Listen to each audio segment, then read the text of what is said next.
Hello, Fabio. How are you doing? Hi, good, yeah? Oh, I'm doing amazing. It's great to see you. Thank you so much for making it to this podcast. I know you have a busy schedule. Fabio Scozzoli from the Aqua Centurions. Fabio, thank you so much for making it to this podcast. Hi, everyone. Thank you. Thank you. Fabio, and sort of to kickstart things off, tell me about the year of 2024. When you hear For the me, news, yes, when you hear the news that the Olympic Games are not happening, and probably there's going to be a long quarantine or a long lockdown. Where were you? What did the next couple of months look for you like? Were you able to train? Could you tell us about that? so, uh, I mean, we were just came back from Tenerife, which is one of our favorite place to train in during the winter season. Especially in January, February, we usually go for 2 or 3 weeks, and we were in Tenerife when we had the first case of COVID in Italy. So we were a bit scared of it, but also no one already knew what what was really going to happen in the in the next months. So we came back from there, and they closed our pool for 2 weeks, and we were fuck. We have nationals in I think 3 or 4 weeks, and which was our main qualification for Olympics. So it was it has been difficult for us, and so we moved to Livorno for this week until they told us the pool is gonna be open again. So we came back to Imola, which is my place, and back to training for 1 week, and then the COVID problem exploded totally, and they closed the nation. They closed everything, and we were scared because of the Olympics, because we didn't know how to get well prepared for the main event of the last 4 years. And but in few days they said the Olympic is not gonna happen. So it was for this moment a kind of good news for us, because nobody of us in Italy could train. But then for me, which I'm old athlete of 32 with some few physical problems. 1 year more, it's a problem for an athlete like me. I mean, I'm not so young anymore, and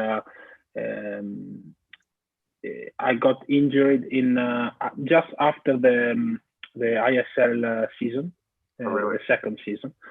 Yeah. My both elbows, I got inflammation on my tendons, epitrochleate. So it's called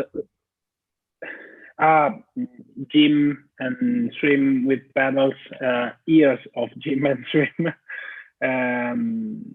Got this inflammation, which is still a problem for me. I'm not training. I'm not full training right now. Just doing some kicking and some recovery, and physiotherapy also. So it's not a very good moment for me, and I don't know if I will be able to qualify to train good for Olympics. Okay. So this year has been a big problem for me. Yeah, 2020 wasn't treating anyone really good, but it seems like you had a little bit more pull down on you than the others. Yeah. Fabio, you kind of mentioned a little bit yourself being an older athlete. By the way, I believe you still have quite a career in front of you. You're 32, I believe. People like Nicolo Santos pushing their PBs after 40, you know. Of course. But with this being said, Fabio, and let me know if this is a wrong question to ask for you, but do you feel like this is going to be your last Olympic cycle? I really don't know, because before this injury, I thought yes, because I would have done this Olympics full throttle with a good preparation, with the last few years, very good for me. And I had in my mind the idea to close my Olympic career with Tokyo. But now I don't know, because I would like to extend my career for other few years, because I still love training, I still love racing, I still love what I'm doing every day, not just competing. And then I think also the International Swimming League made for these athletes like me, over 30, a lot more interesting the world of swimming, the world of racing, because we have seen everything before the ISL, and now it's coming a new era of swimming is coming, really, and we have seen this, and everyone would like to swim. I think who stopped swimming, a couple of years ago, is now thinking about coming back, because everyone would like to be part of it. So my goal is to, as I said, extend my career for a few years. And if I swim good, why not thinking about another Olympic? Thank you, Fabio. Fabio, I may be wrong about this, but there seems to be a little tendency with you. Back in 2013, I know you had quite a serious injury with your knee. And it seemed like you were out of commission for a couple of years to get back to your previous best results. It seemed like this injury motivated you a little bit. You came back stronger. And now talking to you about your elbow issue, and it seems like it motivates you to keep swimming a little bit. Would you say this is true, first of all? Maybe yes, because through this difficult time, you struggle a little bit. So you're passing through moments when you're thinking about stop swimming, stop swimming, stop training, stop feel this pain every day, because it's painful. And but when you see the light at the end of the tunnel, I think you get out more motivated and stronger, mentally stronger. In 2013, I was, I think, at the best of my career, because except the Olympic final, which was very bad for me, but where I lost an Olympic medal because it was in I don't want to say my pocket, but it was possible for second for the final, right? Yeah. And I had a very bad start in the final.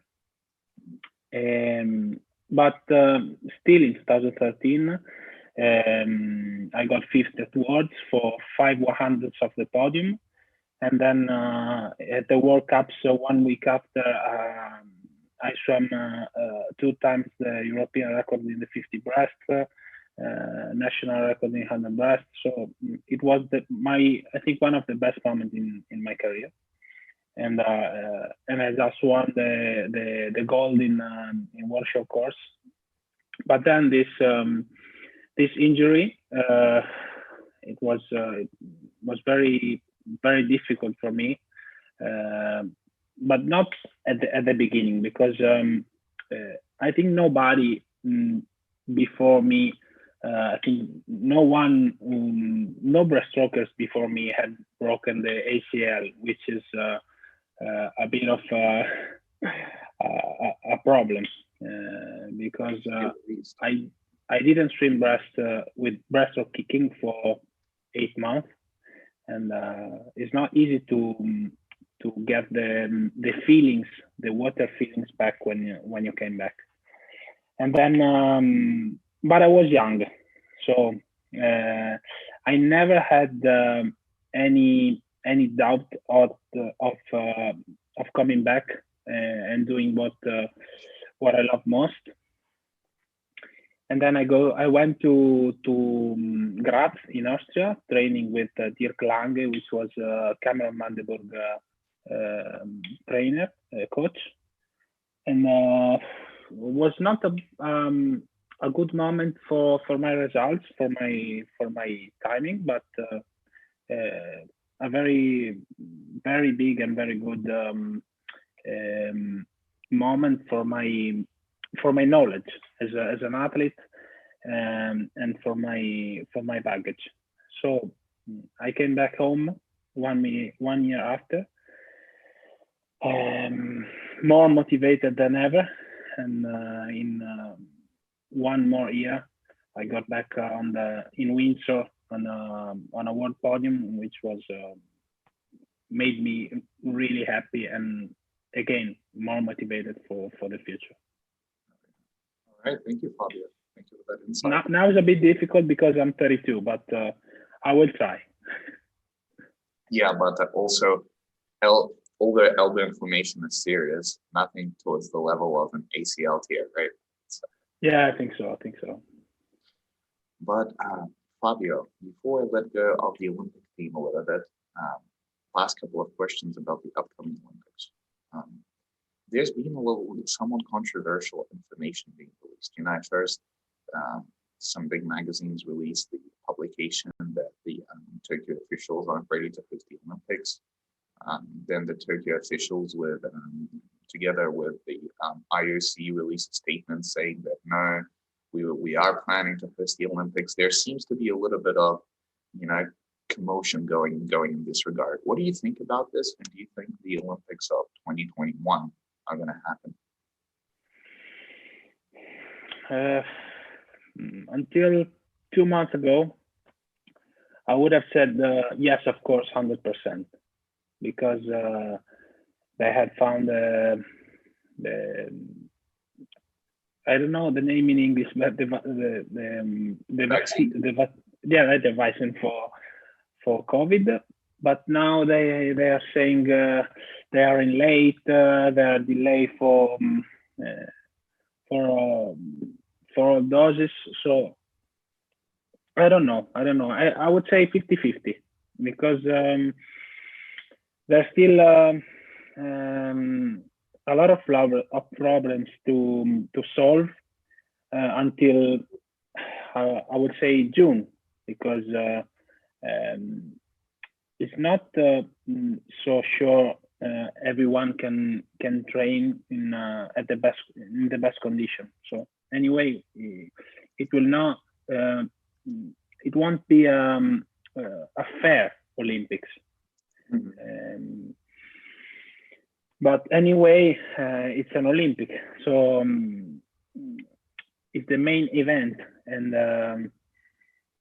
they will try everything to make this happen. But as I said, I think 50% possibility to make Olympics, maybe 60% right now. It's crazy, right? Crazy for the people who are training for this Olympics, thinking that they're going to happen. There's still like 50-60% of it happening. So yeah, it's a very tough times for the athletes. Yes, but as an athlete, I can say there's other events.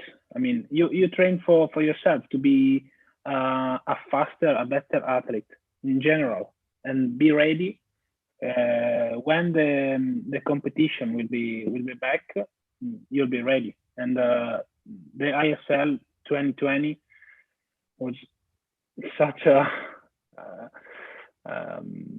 ends of the god for our athlete, and we are grateful for this because it has been like an Olympic for us.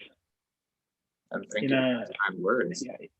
Yeah, no, really, and I think even if the Olympics is not going to happen, we'll have our ISL 2021. We for sure will. Part of it might be in Italy, but we'll see how this goes. We're excited for this. Thank you, Fabio. Fabio, one more thing I wanted to discuss with you, sort of still taking a trip down memory lane. You started being a very competitive swimmer in your early 20s, I would say 2009, when you really started being present on the international stage. And Fabio, back then, breaking a minute in 100 breaststroke long course was a huge deal. You were very competitive with this. Now I was like I was the first in Italy, and when I swam in 2011 in Shanghai at the World, so when I swam 59.4, I was like except Rome, so the full suit, the suit era, I was like the third ever, and now with 59.4 is nothing. Why do you think this is happening? Why do we have PD going 56.8 nowadays? Everyone seems to step up their breaststroke game so much. Do you think some new technical developments have been made? Maybe the judges are a little bit more lenient on which is named legal or not in breaststroke. What is your opinion on that? My opinion, and I started swimming with Kitajima as my goal, my technical goal. Kitajima was the perfect breaststroke for the early 2000s. So it was all about gliding and low frequency and low drag. After I think who changed really the breaststroke technique was as first was Cameron and also Alexander D'Aleon, because I remember he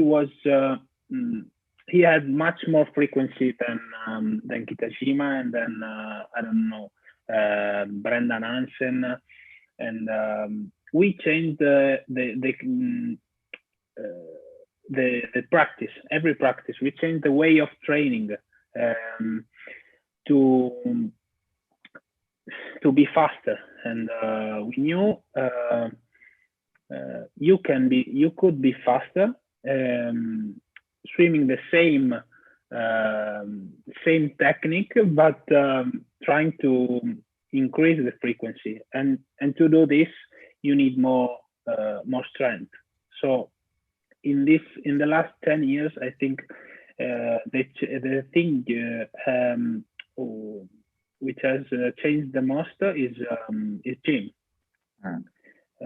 So if you look at the 2004 100 breast Olympic final, maybe the medium weight of the competitors was maybe 75, 78 kilograms.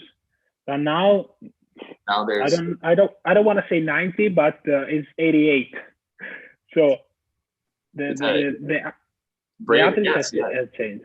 Yeah. Emre Sakci, Ilya Shymanovich, aren't these guys like pushing 100? It's great. Yeah. Yes. Do you think it was the big? This is the change. So the breaststrokers are becoming stronger, huh? Yeah. In every stroke, but breaststroke the most, because it's the slowest stroke. So the strength is even more important. Yeah, I remember seeing Cameron in 2012 Olympics in that final, and I was just blown away. I was like, this is a new breaststroke. He's flying across the water. This is insane. Yeah. I thought he's not going to be beaten in the next 10 years, but then look And at then you. 4 years and nothing. Yeah. Fabio, I wanted to ask you something else about breaststroke. I don't know how much you were aware of this, but there was a little bit of a scandal that took place in ISL season 2020. Essentially, Mel Marshall considered the breaststroke of Kirill Prigoda, Ilya Shymanovich, being a little bit, and Vlad Morozov. yes, not legal, especially going into that turn, having the extra kick. You're aware of the situation. Of course. What do you Because think about it? we discussed a lot of it, and the problem is when you're going into the wall, the most of the time you don't have the space to make a breaststroke kick, and then the most of the time you're doing kind of a fly kick, which is more like you're diving into the wall to get the wall first, and got more speed, more strength on the wall. But as she said, it's not completely legal. Just nobody has noted this in the last 10 years, but after her post on Instagram, her story, we watched every 100 breast and 50 breast and 200 breast of the ISL 2020, and a medium of 6, 7 of 8 competitors were doing this on the wall. I think you have just to be clear. I mean, if this is not legal, so good.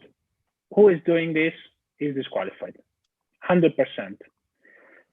And then everyone has to get this inside and doing different. I think this one. Yeah, I agree with you. I think there should be some clarification made regarding the rules, right? Because some people do it, some people don't. Some people get disqualified if needs for it. Most people don't. It's a gray zone, and it needs to be taken care of. I spoke about it with Ilya Shymanovich, and he thinks what should be implemented is underwater footage that the judges can pull up on the big screen immediately and kind of rewatch it. Yes. Do you think that would be a good addition? Yeah. I totally agree, because I swam through the last 15 years, and then when it was not legal, not even one fly kick in the underwater phase was not legal. Everyone was doing this, and then they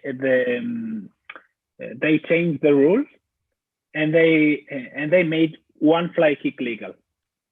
And now everyone started. I mean, 5-6 years ago, everyone started doing 2 fly kick, and then they said, okay, we are making underwater camera and watching this, so everyone right now is not doing this anymore.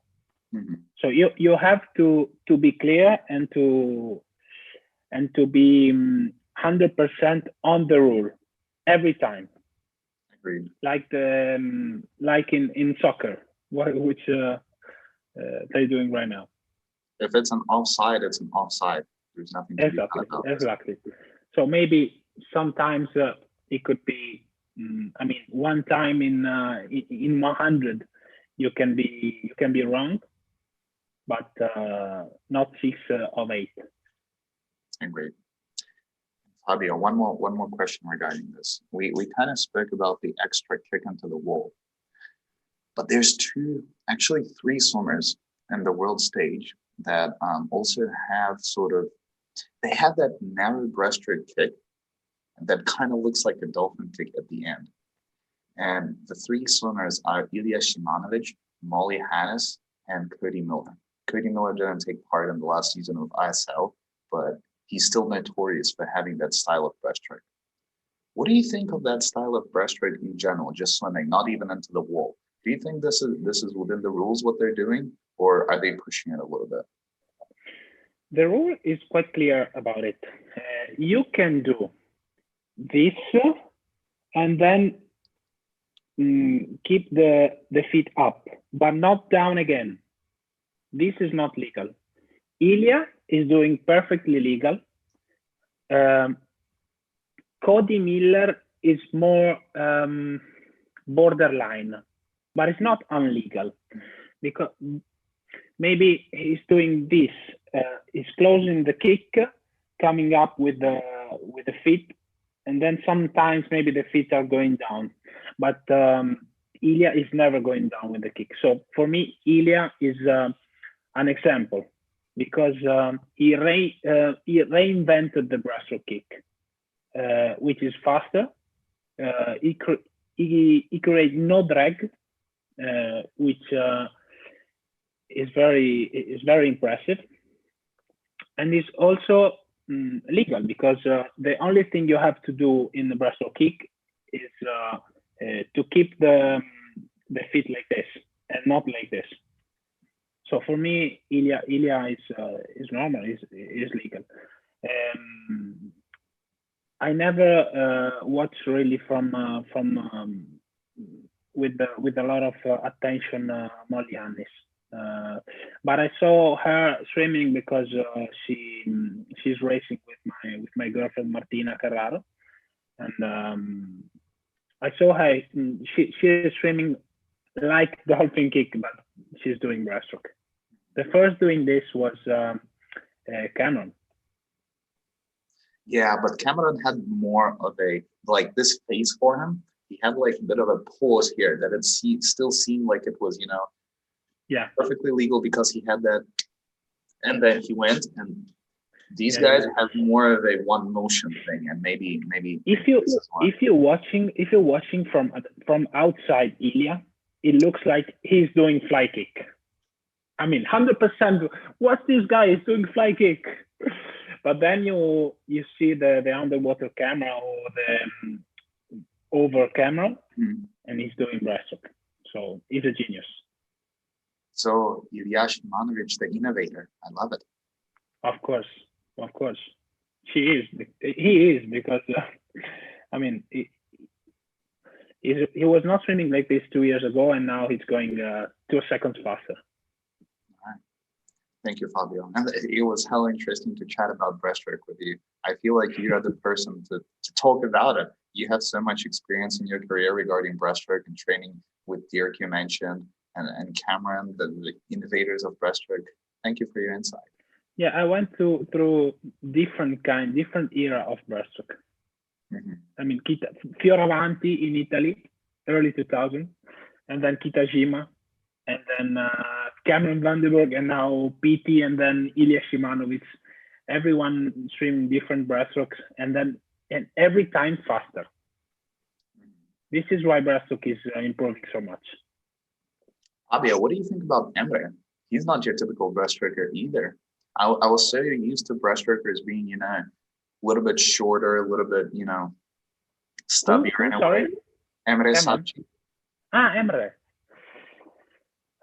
He's swimming the typical breaststroke technique. So early 2000, just with higher frequency. He's very tall, very powerful guy. Do you remember Damir Dugonic? Of course.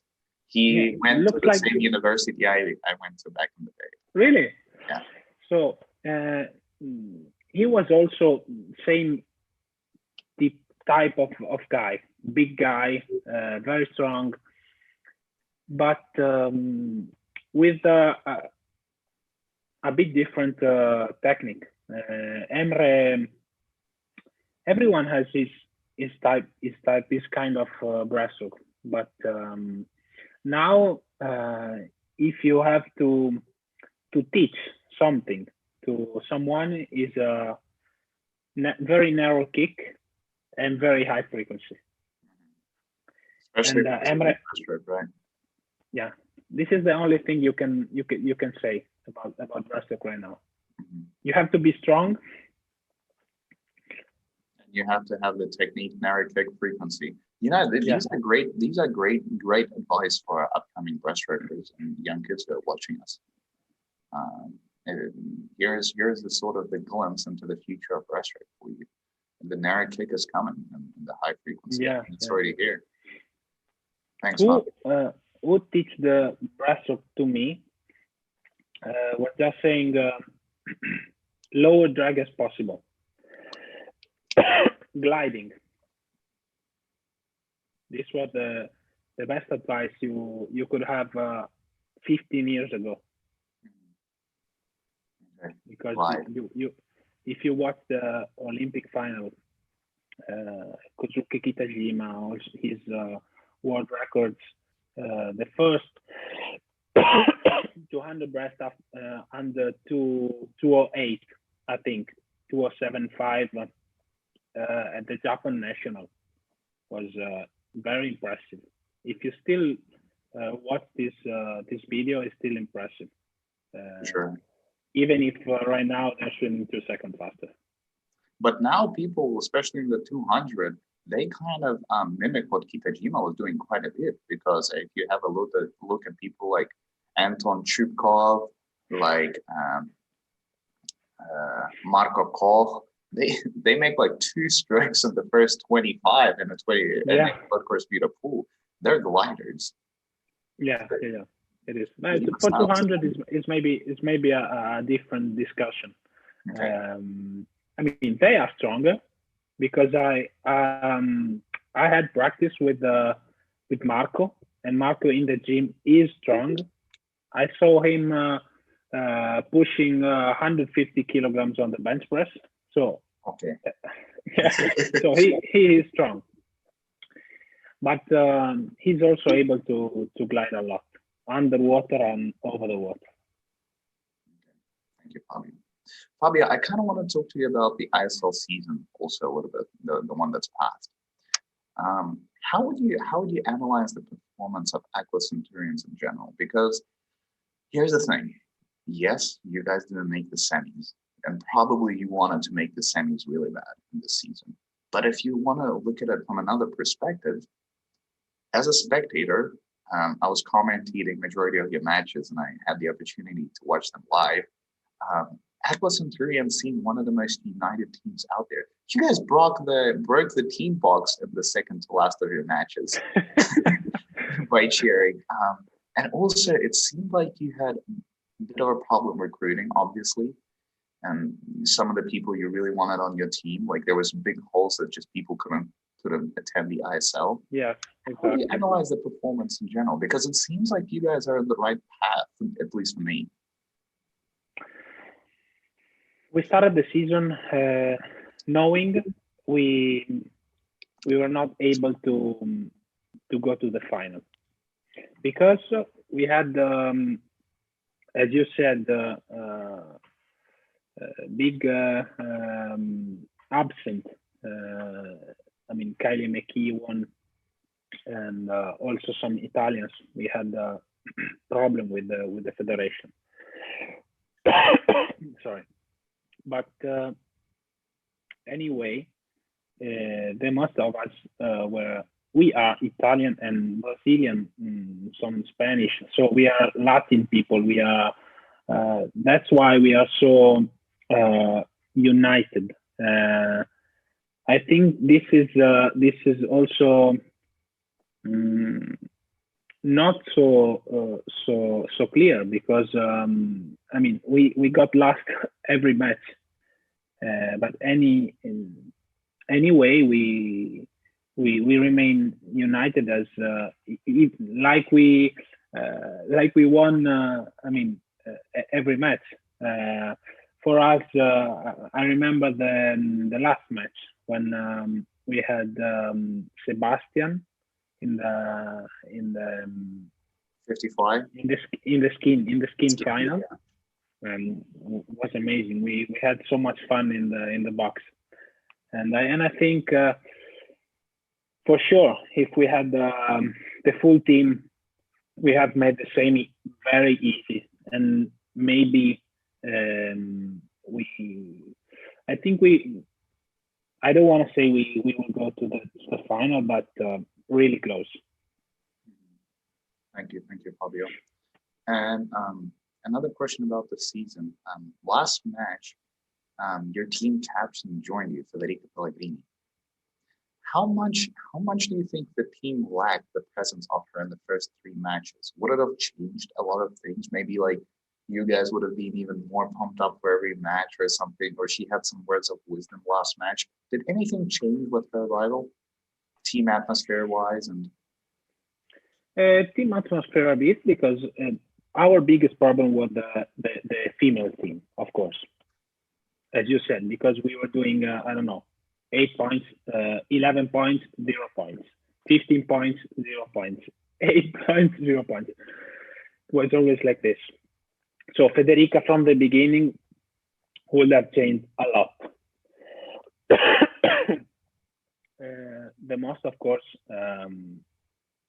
in points, because Federica and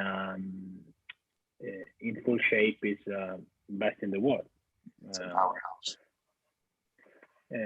So I think with Federica from the beginning, we would have made the semis for sure, because we would have came third, I think, the first match, and then maybe fighting more with iron and Euro breakers in our third match. But the last match was also for us. Of course, we were out, but we had fun anyway. And Federica is a good captain. She is right now. She's getting older and she's getting more funny, more into the team. 10 years ago, when I joined the national team, more than 10 years ago, she was more. She was always kind of alone and not speaking too much with the others. Right now, More introverted. Yeah. Now she's very, very different. It must be interesting for you to see the change in Federica happen in front of you. Fabio, I wanted to ask you about someone else on your team. Tell me, you're sort of the godfather of the Italian breaststroke now. I think it's safe to say. You have a new upcoming and rising star in Nicolo Martinenghi now, right? Yeah. How much of a mentor you are to him on the team and in general in the Italian national team? Do you guys talk to each other? Do you share advice? Do you share wisdom with him regarding breaststroke and life in general? With Nicolo, a lot. He came out 2017 like a storm, and was a bit a shock for us. But he's such a nice guy, humble, funny, and we made a kind of a special relationship. We are not real. I don't want to say him as a real friend for me, but when we are together in the national team or in the ISL, even more,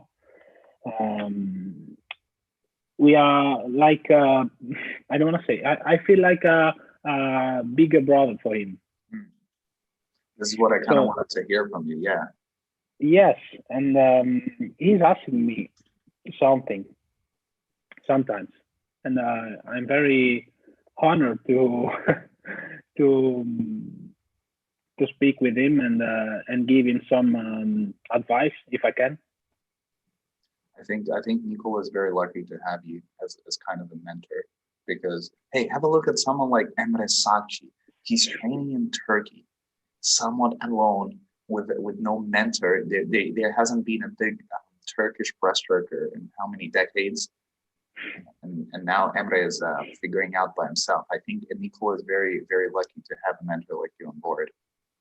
Yeah, we raced together 100 times in the last 3-4 years, and I think both enjoyed this. And he has been for me a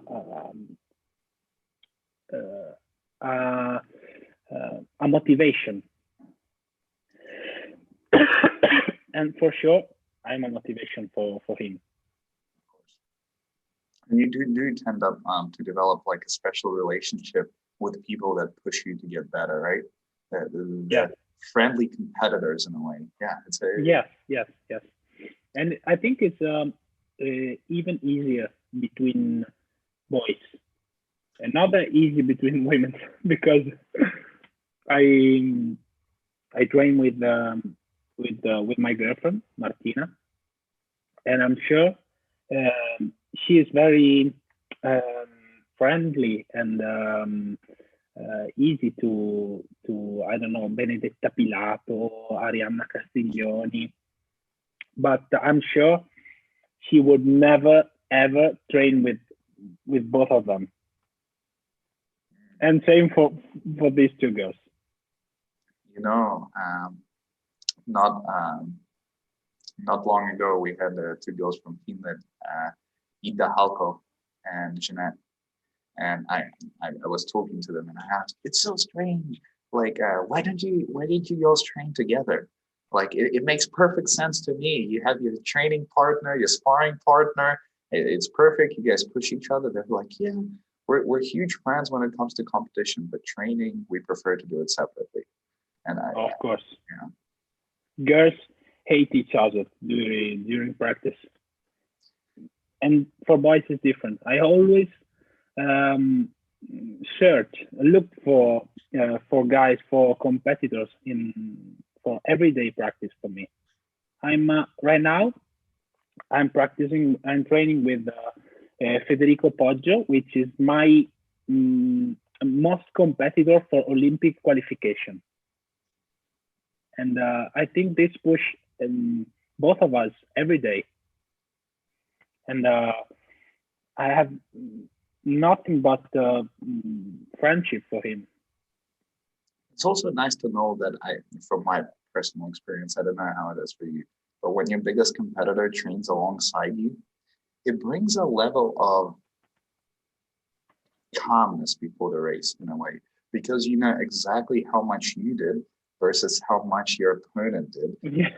You know what's put into it. You know, there's no surprises coming in a way. No. It's like practice. You're going to competition, to I don't know, world final, Olympic final, and you have your teammate at your side. Of course, when the teammate doesn't all of a sudden drop 1 second on a 50 1 week before competition, I mean, you're just, where did this come from? Fabio, one more question to you. You mentioned you train with your girlfriend Martina Carrara right now. How difficult is it to train with your significant other? Does the relationship get in the way of training ever? We had no problem at all. I mean, we are together since 2016. First 2 years, she was not training with me. She was training in Bologna, which is 30 kilometers away, and we were living together. But since May 2018, he joined us training here in Imola. I mean, I think it's not easy for everyone to stay 24 hours with your boyfriend and girlfriend. But for us, it's I mean, it's easy. Uh, as like the lockdown, 2 months together, 24 hours a day. Uh, but when you need to stay separate, you can stay separate. And I mean, I'm going out with my dog, or she doing the same. If I want to play Xbox, I play Xbox. If I want to watch TV, something different on the TV, I do. But then it's also easier going to practice every day with someone else. I mean, if someday you wake up in the morning and you're not 100% motivated to go, then you have to, because maybe the other is 100%. And same, I mean, opposite the day after. It's a motivation. Right. It's interesting. Your girlfriend pushes you to be better also in a way, right? Yeah. Yeah. And we're swimming the same races, 50, 100 breast. No, it's interesting how you guys found each other. It seems like you have the perfect chemistry. I think so. A lot of pairs suffered during this COVID period in lockdown together for a long time. But I guess you guys are prepared for it. The countless training camps together, probably.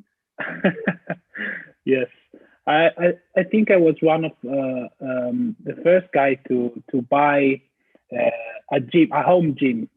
So we had a home gym in the garage, and then we were lucky to have a good practice also for the lockdown. Thank you, Fabio. And Fabio, I know you're a busy person. Our time with you is kind of running out. But before I let you go, I want to go through the blitz of the fan questions with you, if you don't mind. Okay. You ready for it? I'm ready. So let's do it. Fabio, do you have a pet? Yeah. What is it? Dog. A dog? Clara. Nice. It's a English Cocker Spaniel. Okay.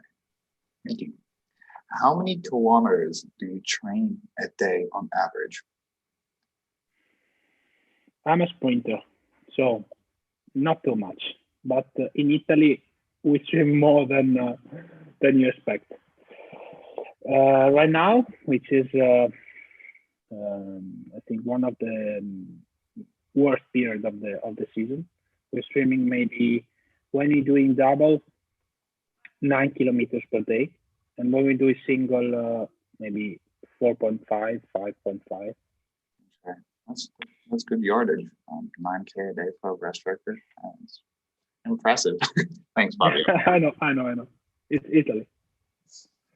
How many hours would you say you spend a week on average on swimming-related activities? What I mean by this is swimming, physio, warm-up, strength and conditioning, stuff like this. In a week? Yeah. I mean, maybe average of 4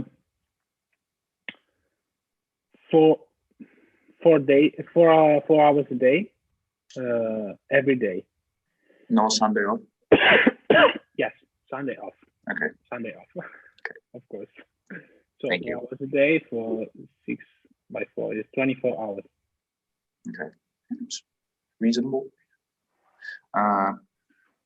Fabio, what is your own personal preference? Long course meters, short course meters, and maybe even yards? I never had any competition in yards, but I had practice. I mean, for practice, I love long course. Mm-hmm. For racing, I love short course.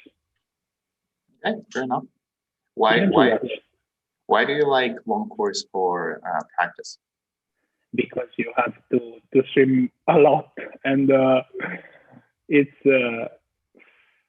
very hard sometimes when you're doing aerobic series to do it in short course, because you get out of mind. Thank you. I thought you would mention this. I speak to a lot of people regarding this, And no one mentions the crazy amount of extra turns you have to do during an aerobic set of the short meters. I don't know why. It bugs me also. But I'm a sprinter, so I have to train the most in short course. Fabio, what is your favorite event to swim? 100 breast. 100 breast. For sure. What is your favorite event to spectate? 100 fly. 100 fly. Interesting. Yeah, I love fly, and I love to swim fly, and I would like to be a better flyer. Butterfly. Maybe there should be a trend started. Emre Sakci doing butterfly skins now. Ian Finnerty turned to butterfly now a little bit. Maybe you're the next. I think I'm too old to do this. Okay, fair enough. Hey, it's a lot less stressful on your knee. Yes, you're right. I can swim a good 100 IN, but for 100 fly, maybe 51 is not enough. 51 is still not a bad result at all. Short course meter. Still. You would have been gaining points in the ISL for this. Yeah, maybe. Thank you. How old were you when you started swimming? 7. 7. How did you start? Was it your older siblings, your parents? Or? I have a older sister, which she was swimming, and my parents got me into the pool. Was like an obligation for me, not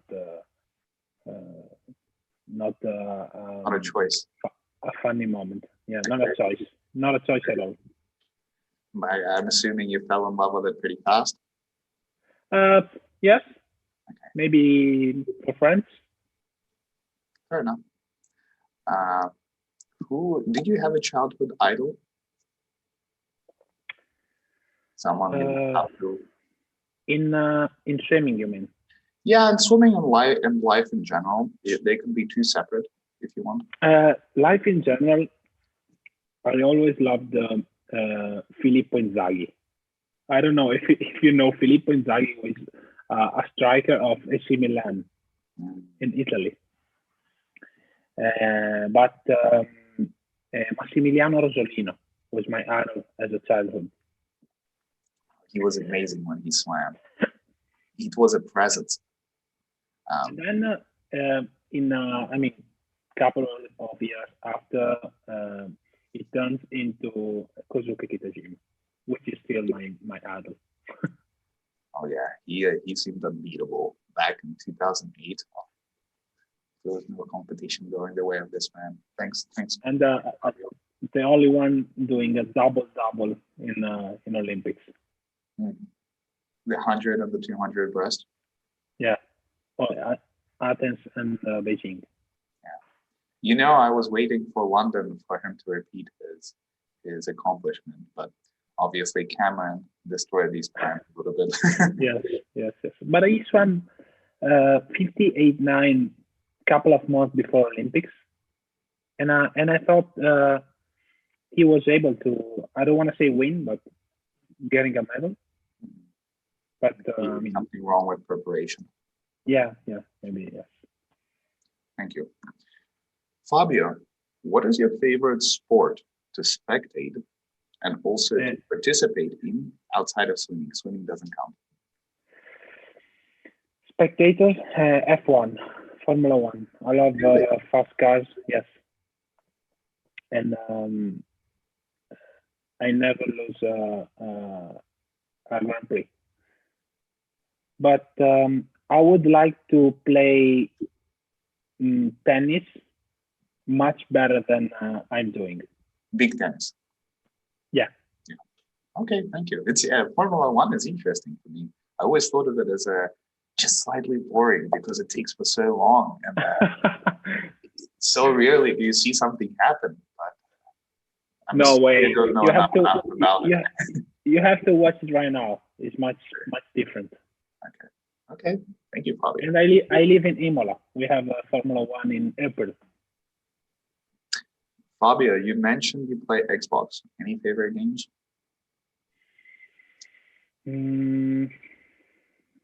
Forza Motorsport. Motorsport? Yeah. Okay, interesting. But I mean, until 25 years old, I didn't lost Pro Evolution Soccer for 10 years. Mm-hmm. Oh, wow.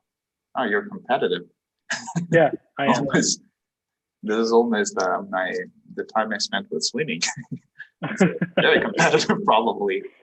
But it's a lot. It's a lot of time I'm not playing anymore.